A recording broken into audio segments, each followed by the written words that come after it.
नमस्कार दोस्तों, क्या आपने कभी सोचा है कि आज का आधुनिक इंसान आखिर बना कैसे? हम बोलते हैं, सोचते हैं, शहर बसाते हैं और तकनीक बनाते हैं, लेकिन यही इंसान कभी जंगलों में रहने वाला एक साधारण सा जीव था।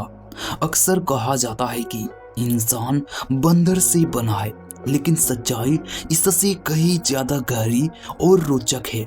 इंसान सीधे बंदर से नहीं बना, बल्कि इंसान और बंदर दोनों का एक समान पूर्वज था, जिसने लाखों साल पहले इस धरती पर जीवन शुरू किया। आज की इस वीडियो में हम समय के पहिए को पीछे घुमाएंगे, करोड़ों साल पीछे। हम देखेंगे कि कैसे पेड़ों पर रहने वाला एक जीव धीरे धीरे जमीन पर उतरा, कैसे चार पैरों पर चलने वाला प्राणी दो पैरों पर खड़ा हुआ, कैसे पत्थरों से औजार बने, आग जली और सोचने समझने की क्षमता ने जन्म लिया। यह सिर्फ शरीर के बदलने की कहानी नहीं है, बल्कि दिमाग, समाज और सभ्यता के जन्म की कहानी है। तो तैयार हो जाइए एक ऐसे सफर के लिए जो हमें जंगलों से शहरों तक, आदि मानव से आधुनिक मानव तक और बंदर से इंसान तक के पूरे विकास की रोमांचक यात्रा पर ले जाएंगे।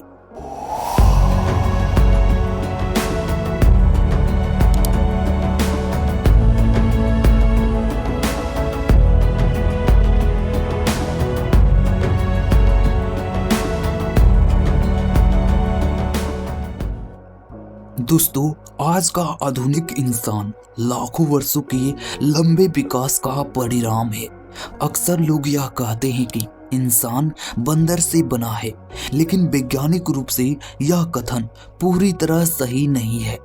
वास्तव में इंसान और आज की बंदर दोनों का एक समान पूर्वज था। समय के साथ साथ पर्यावरण, भोजन, जलवायु और जीवन शैली में आए बदलाव के कारण उस पूर्वज की अलग अलग शाखाएं बनी। एक शाखा से आज के बंदर विकसित हुए और दूसरी शाखा से इंसान। इस पूरी प्रक्रिया को ही मानव विकास या ह्यूमन इवोल्यूशन कहा जाता है। यह विकास अचानक नहीं हुआ, बल्कि करोड़ों वर्षों में धीरे धीरे छोटे छोटे बदलाव के साथ हुआ। मानव विकास को समझने के लिए सबसे पहले चार्ल्स डार्विन के प्राकृतिक चयन के सिद्धांत को समझना जरूरी है। डार्विन के अनुसार प्रकृति में वही जीव जीवित रहता है जो अपने वातावरण के अनुसार खुद को ढाल लेता है। जो जीव वातावरण के अनुसार खुद को नहीं बदल पाते, वे धीरे धीरे विलुप्त हो जाते हैं। यही नियम हमारे पूर्वजों पर भी लागू हुआ। जंगलों, घास के मैदानों और बदलती जलवायु ने हमारे पूर्वज को नए तरीके से जीने के लिए मजबूर किया। भोजन की तलाश, शिकार से बचाव और रहने की जगह बदलने से इंसान के शरीर और दिमाग दोनों विकसित हुआ। मानव विकास की कहानी ड्रायोपिथेकस से शुरू मानी जाती है, जो लगभग 2 करोड़ वर्ष पहले पाया जाता था। यह जीव दिखने में आज के बंदर जैसा था और मुख्य रूप से पेड़ों पर रहता था। इसके हाथ पैर मजबूत थे, जिससे यह आसानी से डालियों पर झूल सकता था। इसका दिमाग बहुत छोटा था और यह पूरी तरह प्रकृति पर निर्भर था। ड्रायोपिथेकस को इंसान का सीधा पूर्वज नहीं माना जाता है, लेकिन यह उस विकास श्रृंखला की एक महत्वपूर्ण कड़ी है जिससे आगे चलकर मानव जाति का विकास हुआ। इसके बाद विकास की अगली महत्वपूर्ण अवस्था थी ऑस्ट्रेलोपिथेकस, जो लगभग 40 से 30 लाख वर्ष पहले अफ्रीका में पाया गया। यह मानव विकास का सबसे अहम चरण माना जाता है, क्योंकि इसी समय हमारे पूर्वजों ने 2 पैरों पर चलना शुरू किया। 2 पैरों पर चलने से हाथ मुक्त हो गए, जिसके बाद में औजार बनाने में मदद मिली। इसका दिमाग अभी भी छोटा था, लेकिन पहले से अधिक विकसित था। ऑस्ट्रेलोपिथेकस जंगलों के साथ साथ खुले मैदानों में भी रहने लगा, जिससे इसके जीवन शैली में बड़ा बदलाव आया। दोस्तों अभी तक आपने इस चैनल को सब्सक्राइब नहीं किए हैं तो सब्सक्राइब जरूर कर लेना। बढ़ते हैं टॉपिक में आगे। लगभग 20 लाख साल पहले मानव विकास में एक नई क्रांति आई जब होमो हेबिलस अस्तित्व में आया। हेबिलस का अर्थ है कुशल या चतुर। इस प्रजाति की सबसे बड़ी विशेषता थी पत्थर की औजार बनाना। यह पहला मानव था जिसने जानबूझकर औजार बनाए और उनका उपयोग किया। औजारों की मदद से शिकार करना, मांस काटना और खुद को सुरक्षित रखना आसान हो गया। इसका दिमाग ऑस्ट्रेलोपिथेकस से बड़ा था, जो सोचने और सीखने की क्षमता के विकास को दर्शाता है।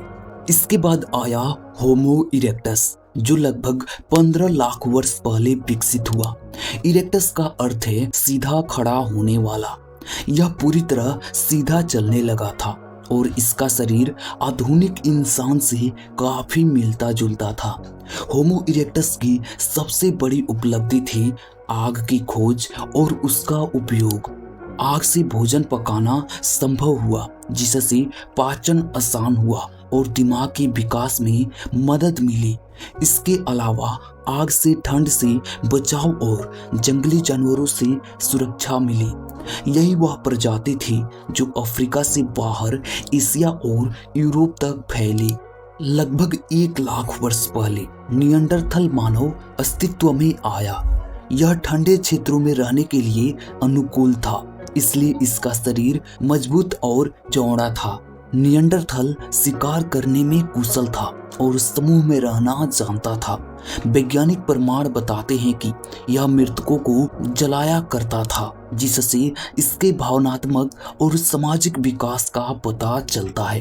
हालांकि किसी कारणवश निएंडरथल पूरी तरह से विलुप्त हो गया, लेकिन इसके कुछ जीन आज भी आधुनिक इंसान में पाए जाते हैं। अंत में लगभग 50,000 वर्ष पहले होमो सेपियंस का उदय हुआ, जिसे हम आज का आधुनिक इंसान कहते हैं। सेपियंस का अर्थ है बुद्धिमान। इस प्रजाति का दिमाग अत्यधिक विकसित था, जिससे भाषा, कला, चित्रकला और सामाजिक संरचना का विकास हुआ। होमो सेपियंस ने खेती शुरू की, स्थायी बस्तियां बसाई और धीरे धीरे सभ्यताओं की नींव रखी। आज विज्ञान, तकनीक और संस्कृति का जो विकास हम देखते हैं, उसकी जड़ें इसी चरण में छिपी हुई है। मानव विकास के दौरान सबसे महत्वपूर्ण परिवर्तन थे 2 पैरों पर चलना, दिमाग का विकास, औजारों का निर्माण, आग का उपयोग, भाषा का विकास और सामाजिक जीवन की शुरुआत। इन सभी परिवर्तनों ने इंसान को अन्य जीवों से अलग और श्रेष्ठ बनाया। यही कारण है कि इंसान आज पृथ्वी पर सबसे बुद्धिमान और प्रभावशाली प्राणी बन चुका है। इस प्रकार बंदर से इंसान तक का सफर एक लंबी, जटिल और रोचक कहानी है। दोस्तों, आपको ये वीडियो कैसी लगी हमें कमेंट करके जरूर बताएं और चैनल पर पहली बार विजिट किए हैं तो चैनल को सब्सक्राइब जरूर कर लेना। धन्यवाद।